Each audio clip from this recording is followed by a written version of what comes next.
Income وما تعبدون من دون اللہ حصب جہنم، تو ایسی آگ جو پتھروں کو بھی جلا ڈالے انسانوں کا کیا حال کرے گی۔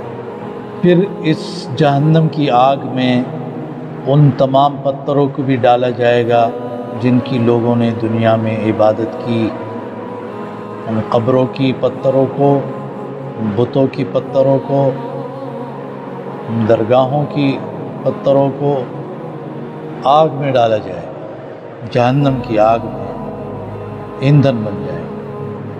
اور اسی طرح اس آگ میں گندک کے پتھر ڈالے جائیں گے جس کی بدبو بھی بہت زیادہ ہوگی، آگ اور تیزی سے بھڑکے گی اور لوگوں کے ساتھ چمٹ جائے گی اور تکلیف اور زیادہ بڑھ جائے گی۔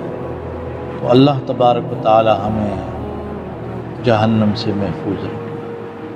اللہم اجرنا من النار، اللہم اجرنا من النار، اللہم اجرنا من النار۔